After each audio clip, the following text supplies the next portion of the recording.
नमस्कार मैत्रिणींनो, अनिता आरीवर्कमध्ये आपलं खूप खूप स्वागत आहे। आज आपण का हातावर कशी डिझाईन बनवायची आहे आणि मी ह्या हातावर अशी डिझाईन बनव बाजूबंदसारखी। त्यासाठी ऑलरेडी मी इथे मेजरमेंट घेऊन हे आखलेलं आहे, बरोबर।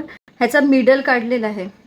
ही उंची 10ची आहे, तर मी 4 4.5 पर्यंत ही लाईन मारून घेतली आहे। 4 4.5 पर्यंत म्हणजे बरोबर आपल्या बाजूबंदच्या जागी येऊ शकतं, बरोबर। आणि पुन्हा ह्याचा मिडल घेतलेला आहे, म्हणजे आपल्याला सुरुवात करायची आहे ती बरोबर इथून। हा जो आकार आहे पान शेपचा, तो बरोबर मिडलला आला पाहिजे। मी हा ब्ल्यू कलरचा स्टोन चिपकवला याला, बघा चिकटवून घेतलाय। आणि त्याच्यानंतर ना आपल्याला हे 0 नंबरचे मणी ह्या स्टोनच्या आजूबाजूला लावायचे।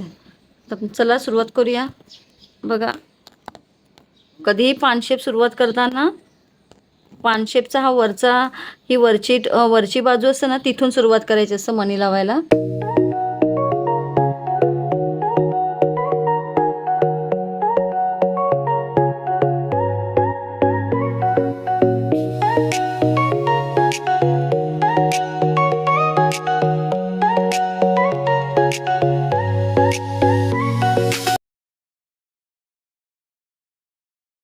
आता आपण थोडासा मोठा मणी लावूया ह्याच्यापेक्षा।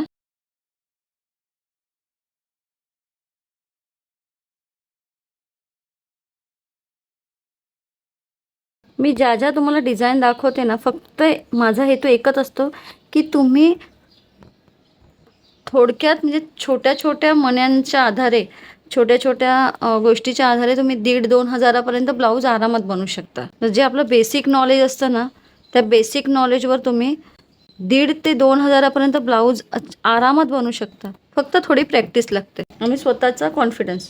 ह्याच्यानंतर मी डायमंड चेन यूज करणार आहे। आता ह्याच्यानंतर मी ही डायमंड चेन ही इथे चिपकवणार आहे अशा प्रकारे।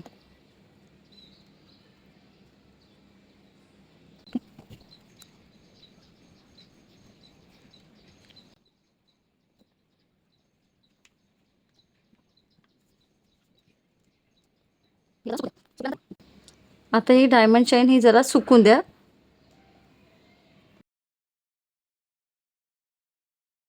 आता मी हा पुन्हा 2 नंबरचे मणी इथे लावते। हे पूर्ण सुकून द्यायचं आहे। जास्तीत जास्त प्रयत्न करायचा एक मणी ओवायचा।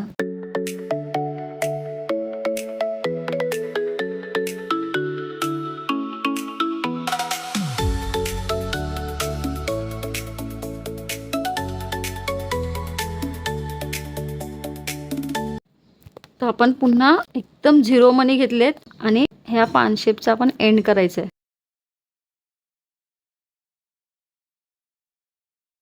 आता हा आपला लास्ट आहे। हे बघा, पहिला मी हा ब्ल्यू कलरचा स्टोन लावला, त्यानंतर हे 0 मणी लावले, मग 2 नंबर मणी, मग ही स्टोन चेन लावली, पुन्हा 2 नंबर मणी, हे 3 नंबर मणी आणि आता पुन्हा 0 नंबर मणीने इथे मी ह्याची एंड करते।